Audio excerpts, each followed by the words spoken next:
दिल्ली के अंबेडकर इंटरनेशनल में केदारनाथ गुप्ता के द्वारा लिखी किताब इंक सैफरन एंड फ्रीडम का विमोचन हुआ। इस पुस्तक में लेखक ने भारतीय समाज, राजनीति और मीडिया के जटिल पहलुओं का विश्लेषण किया है। पुस्तक में आज़ादी के बाद के भारत की राजनीति और मीडिया के बीच संबंध, खासकर इमरजेंसी के समय का जिक्र किया गया है। पुस्तक का अनावरण आरएसएस के सह सर कार्यवाह डॉक्टर कृष्ण गोपाल ने किया, जिसको लेकर उन्होंने कहा, भारत की आत्मा सबको साथ लेकर चलने वाली है। भारत द्वैतवाद में नहीं जीता है। भारत अकेला एक ऐसा देश है जो अनंत विविधताओं के साथ भी मिलकर के रह सकता है। आप और मैं दो नहीं है, ये ड्यूअलिज्म में भारत नहीं जीता। भारत ने सबके अंदर वही एक ईश्वर, वही एक शिव, वही एक ज्योति, वही एक विष्णु, वही एक राम, शब्द भिन्न है, भाव एक ही है। राष्ट्रीय अभिलेखागार और वाणी प्रकाशन के सहयोग से Ramanujan journey of the great mathematician पुस्तक का विमोचन किया गया। इस पुस्तक के लेखक अरुण सिंघल और देवेंद्र कुमार शर्मा हैं, जिन्होंने भारत के महान गणितज्ञ श्रीनिवास रामानुजन के अद्भुत जीवन और विरासत को गहराई से प्रस्तुत किया है। इस पुस्तक में रामानुजन के जीवन के दुर्लभ दस्तावेजों और पत्रों के माध्यम से उनकी विलक्षण प्रतिभा, संघर्षों और गणित के क्षेत्र में उनके योगदान को उल्लेखित किया गया है। रामानुजन एक महान गणितज्ञ की यात्रा शीर्षक वाली ये पुस्तक रामानुजन के जीवन और कार्य का वृतांत प्रस्तुत करती है, जो तमिलनाडु के इरोड में मामूली शुरुआत से लेकर संख्या सिद्धांत, अनंत श्रृंखला और निरंतर भिन्नों में उनके क्रांतिकारी योगदान तक की प्रेरणा को दर्शाता है। रामानुजन फ्रॉम अर्ली लाइफ, उनका चाइल्डहुड, ट्रांसफर ऑफ डॉक्यूमेंट से लेकर के उनकी डेथ, उनकी लेगेसी, यानी आज तक उनके ऊपर क्या क्या सरकार ने कदम उठाए हैं, वो भी इस किताब में है। तो उन दस्तावेजों को सिर्फ आधार बनाया गया, रिसर्च की गई है। राष्ट्रीय अभिलेखागार में ही नहीं, Chennai port trust, Ramanujan museum में, जहाँ पे जो भी पब्लिश अनपब्लिश डॉक्यूमेंट थे वो इस किताब में हमने यूज किए हैं। अटेम्प्ट किया गया हिस्ट्री ऑफ मैथमेटिक्स लिखने का।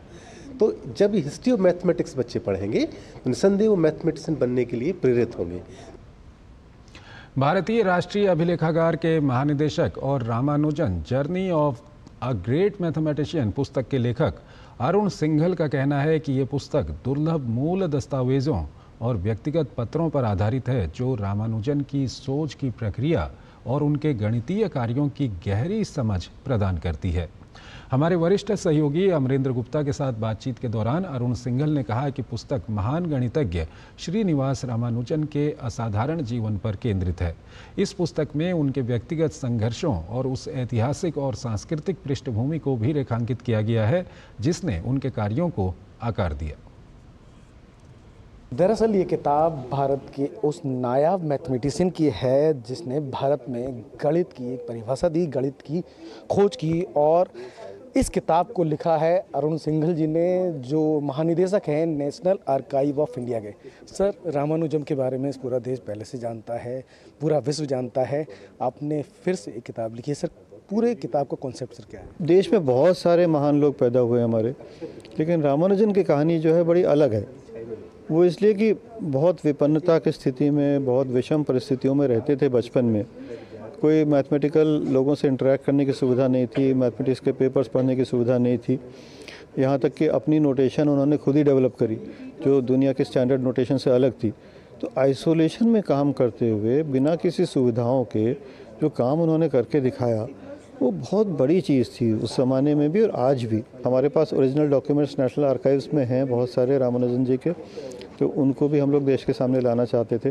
पूरी किताब में प्रयास ये है कि हम ओरिजिनल डॉक्यूमेंट्स लोगों के सामने लाएं जो रामानुजन से ताल्लुक़ रखते हैं। आपने अपनी किताब लिखी, तो सर उसमें अगर कुछ मुख्य पन्नों की बात करें जो आपने उसमें वर्णन किया, वो कौन सी ऐसे इंसिडेंट है जिसको आपने खासतौर पर इसमें वर्णन किया? जिस घर में रहते थे रामानुजन बचपन में, किराए का घर था।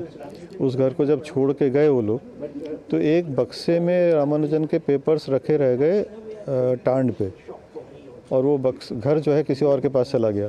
जिनके पास वो घर गया, बाद में जब रामानुजन बहुत बड़े आदमी बन गए तो देखा कि एक संदूक में कागज़ रखे हुए जो रामानुजन के हैं। वो कागज़ भी एक म्यूज़ियम में बाद में गए।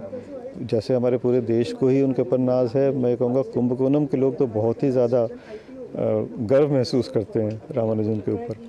रामानुजन से जुड़े हुए किस तरह के पेपर्स और क्या भविष्य में इस किताब को भी डिजिटल करने की योजना है?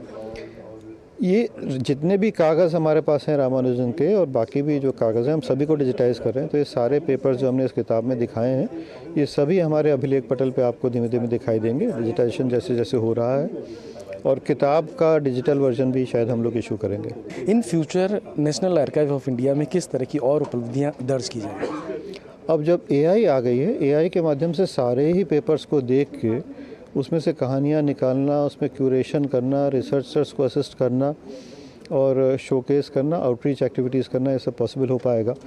तो निश्चित रूप से बड़ा फोकस जो आगे आने वाला समय उसमें हम लोगों का यही रहेगा कि हम आर्टिफिशियल इंटेलिजेंस को यूज़ करके आर्काइव्स को जनता के सामने और अच्छी तरह से लाएं, उनका उपयोग और सुविधाजनक बनाएं। नेशनल आर्काइव ऑफ इंडिया के पास रामानुजन से जुड़े हुए पेपर्स हैं, उन सभी वर्णनों का इस पुस्तक में जिक्र किया गया है। Amarendra Gupta, DD news, Delhi. दिल्ली के इंदिरा गांधी अंतर्राष्ट्रीय हवाई अड्डे से हज